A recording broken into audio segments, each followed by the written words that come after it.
Materi kita pada hari ini adalah pembinaan mental agama. Pembinaan mental agama sendiri adalah suatu pemberian bimbingan, bantuan, dan nasihat tentang ajaran agama kepada seorang atau sekelompok orang untuk membentuk, memelihara, dan meningkatkan kondisi mental spiritual yang dengan kesadaran sendiri bersedia dan mampu mengamalkan ajaran agama Islam dalam kehidupan sesuai dengan ketentuan dan kewajiban yang diterapkan oleh Allah Subhanahu wa taala. Tujuan pembinaan mental agama. Yang pertama, memperkuat ketakwaan dan amal keagamaan di dalam sekolah dan masyarakat. Dengan adanya materi pembinaan mental agama di sini, siswa dapat meningkatkan ketakwaan dan amal keagamaan di lingkungan sekolah maupun di masyarakat. Yang dimaksud dengan ketakwaan di sini adalah melakukan sesuatu yang diperintahkan oleh Allah dan meninggalkan sesuatu yang dilarang oleh Allah. Tujuan pembinaan mental agama yang kedua yaitu mengembangkan generasi muda yang sehat, cakap, terampil, dan takwa kepada Allah Subhanahu wa taala. Kemudian tujuan pembinaan yang mental agama yang ketiga yaitu timbulnya kegairahan dan kebanggaan hidup beragama, tentunya beragama Islam, di mana siswa dapat semangat dalam melaksanakan ajaran-ajaran agama Islam. Kemudian ada 4 pilar tegaknya agama dan dunia, di mana dengan adanya 4 pilar di sini, agama dan dunia akan tegak, maksudnya tidak akan goyah. Ini dari Sayyidina Ali karramallahu wajhah. An Ali karramallahu wajhah annahu qala la yazalud dinu wad dunya qaimaini ma damat arba'atu asya'a.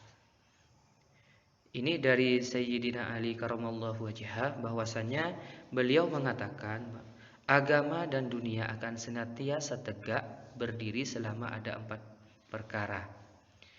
Jadi agar supaya agama dan dunia ini senantiasa tegak, tidak goyah, tidak hancur, maka diperlukan 4 pilar. Yang pertama, madamal aghniya'u ma bakhilu bima khuwilu. Selama orang-orang kaya tidak bakhil dengan apa yang telah diberikan oleh Allah Subhanahu wa taala. Inilah pilar pertama yang akan menopang tetap tegaknya agama agar tetap digunakan untuk mengatur hidup dan kehidupan, yakni peranan kaum aghnia, orang-orang kaya. Kedermawanan mereka untuk menggunakan hartanya dalam memperjuangkan agama menjadi bagian penting untuk tetap tegaknya agama. Dengan demikian, siswa diharapkan agar supaya tidak bakhil kepada temannya, dengan artian ketika melihat temannya yang kesulitan, ya membantulah, atau memberi pinjaman kepada teman yang membutuhkan. Di sini ada hadis Nabi Muhammad SAW tentang orang bakhil. Al-bakhilu ba'idun minallahi, ba'idun minal jannati, ba'idun minan nasi. Dengan artian orang yang bakhil jauh dari Allah, jauh dari surga, dan jauh dari manusia. Orang bakhil dalam hadis di sini diterangkan bahwasanya dia akan jauh dari Allah. Kemudian orang bakhil itu juga dijauhkan dari jannah, dari surga. Karena orang kaya itu masih memiliki tanggungan atau kewajiban dalam hartanya, yaitu kewajiban zakat, di mana zakat itu wajib diberikan atau disalurkan kepada mustahiquz zakah yang 8 itu. Kemudian orang bahil itu juga dijauhkan dari manusia. Kemudian pilar yang kedua yaitu madamal ulama'u ya'maluna bima alimu.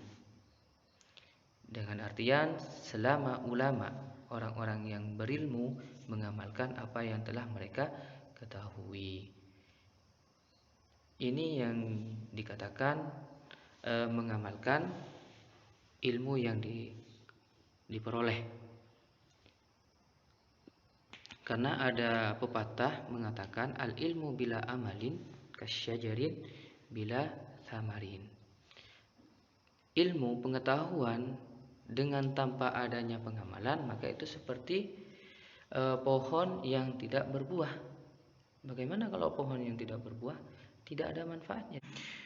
Yang dimaksud ulama di sini adalah al ulama'u man alima wa 'allama ilmahu, yaitu orang yang tahu dan mengamalkan ilmunya.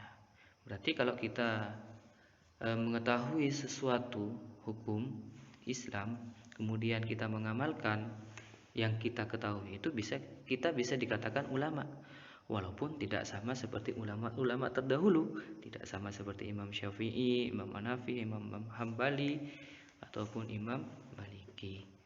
Ya, setidaknya kita mengamalkan ilmu yang sudah kita ketahui. Kemudian ada hadis Nabi bahwasanya waqala sallallahu alaihi wasallam sukutul alimi sainun wa kalamuhu zainun wa kalamul jahili sainun wa sukutuhu zainun. Nah, di mana artinya diamnya orang yang berilmu itu adalah aib dan bicaranya adalah perhiasan. Sedangkan bicaranya orang yang bodoh, yang dimaksud bodoh di sini orang yang tidak tahu adalah aib. Sedangkan diamnya adalah perhiasan. Dikatakan aib karena kita membiarkan suatu kemungkaran. Namun ketika kita melihat teman kita yang melakukan hal yang bertentangan dengan syariat, kemudian kita memberitahu kepada teman tersebut bahwasanya hal tersebut itu bertentangan dengan syariat, maka perkataan kita itu dianggap perhiasan karena kita amal ma'ruf nahi mungkar. Kemudian kalamul jahili sainun, perkataan orang yang tidak tahu itu adalah aib. Kemudian wasukutuhu zainun, dan diamnya orang yang tidak tahu itu zainun. Yang dimaksud kalamul jahili sainun ini, ketika kita tidak tahu, seumpama kita tidak tahu tentang suatu perkara, kemudian kita berbicara asal-asalan, maka itu merupakan aib. Kalau dipraktekkan atau ditiru oleh orang yang mendengarkan kita, maka dia akan tersesat. Dan juga kalau kita berbicara sesuatu yang keliru, kemudian ketahuan sama orang yang tahu bahwasanya kita itu keliru, maka kita akan ketahuan kalau kita itu tidak tahu. Kemudian pilar yang ketiga yaitu madamal juhala'u la yastakbiruna amma lam ya'lamu. Selama orang-orang bodoh yang belum mengetahui sesuatu tidak menyombongkan diri dari sesuatu yang belum mereka ketahui. Pilar yang ketiga yang menopang tetap tegaknya agama dan dunia adalah ketawaduan umat Islam untuk tetap belajar tentang apa yang belum mereka ketahui. Dengan kata lain, mereka masih memiliki semangat untuk mendapatkan ilmu. Intinya mereka tidak putus asa. Makanya kita sebagai thalibul ilmi, pelajar, kita tidak boleh putus asa dengan apa yang belum kita ketahui. Misal kita belajar matematika, karena memang matematika itu sulit, kemudian kita mengatakan, biarlah saya tidak tahu matematika, torot pun tak uning matematika. Jangan seperti itu, tapi tetap semangat untuk belajar matematika. Pilar yang keempat yaitu madamal fuqara'u la yabi'una akhiratahum bidunyahum. Selama orang-orang fakir tidak menjual akhirat mereka dengan dunia. Intinya sesulit apapun kita, sesulit masalah yang kita hadapi, maka kita tidak boleh menjual akhirat kita dengan dunia. Semisal kalian dalam keadaan kesulitan, dalam keadaan tidak punya uang, dalam keadaan banyak masalah, banyak tanggungan, kemudian kalian ada keinginan, ada hawa nafsu, jangan diikuti karena itu dunia.